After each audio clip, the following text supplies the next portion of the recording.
College സ്റ്റുഡൻ്റാണ്.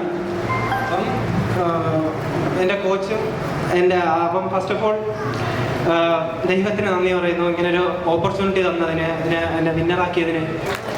പുള്ളിക്ക് വേണ്ടി ഇത് സാധിച്ചതിൽ എനിക്ക് വളരെയേറെ സന്തോഷമുണ്ട്. ഒരു സക്സസ്സോ അല്ലാതെ എന്താ പറയുക കഴിവുകൊണ്ടൊന്നുമല്ല. ഞങ്ങൾ